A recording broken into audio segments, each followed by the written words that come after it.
Obrigado, presidente, nobres colegas da mesa, colegas vereadores, todos que nos assistem. Quero fazer um voto de congratulações ao Recanto da Paixão, Frei Salvador Pinzeta, né, homenageando ali também o querido Frei Jaime, e todos aqueles que puderam fazer possível esse sonho, né, de acolhimento dos idosos. Ontem, então, se iniciou, né, os primeiros ocupantes, então, desse instituto, os 5 primeiros idosos que estão lá. Então, queria cumprimentar a todos que fizeram possível este grande empreendimento. Parabéns, Frei Jaime, parabéns a todos, parabéns, Caxias do Sul. Com a palavra, vereador Adam Heck. Senhora presidente, senhoras e senhores vereadores, ocupo este espaço para propor um voto de pesar coletivo para o nosso colega servidor Fábio Rauch, pelo passamento de sua mãe, dona Vera Lúcia, que ele e o irmão dele possam encontrar forças para seguir e que seja um elo de lembranças de tudo que ela deixou para eles. É isso, senhora. Com certeza, o voto coletivo, nossos sentimentos, as nossas orações para a família. Professor Zanquim.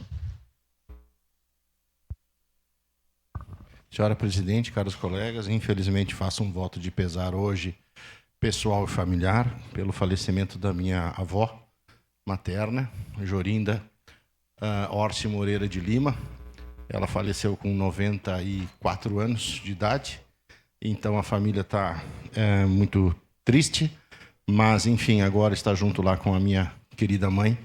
Então, o voto de pesar hoje é para toda a família Orsi Moreira de Lima, na qual faço parte, por parte de mãe. Um voto de pesar, então, para minha querida vó, que faleceu nesse final de semana. Obrigado, senhor. Peço a palavra, senhor presidente. Com a palavra, vereador Zé D'Ambrós. Senhora presidente, nobres colegas, faço um voto de pesar pela passagem do nosso vizinho tão querido Celestino, lá do Pôr do Sol, pioneiro. Seu Celestino era um ser humano iluminado, muito querido, e que sempre trazia da Jaqueirana queijo para nós, enfim.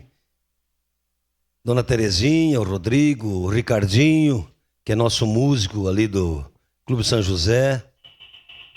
Nossos sentimentos a toda a família, uma família muito religiosa. Dona Terezinha, seu Celestino, sempre os primeiros a chegar na missa. Então, que Deus conforte os corações de toda a família pela passagem deste tão querido amigo de todos, que deixou uma mensagem de amor, uma mensagem de alegria para todos nós lá do Pioneiro Pôr do Sol. Seu Celestino, que Deus conforte os corações de todos os familiares. Obrigado. Sem mais inscrições, encerramos o espaço das pequenas comunicações.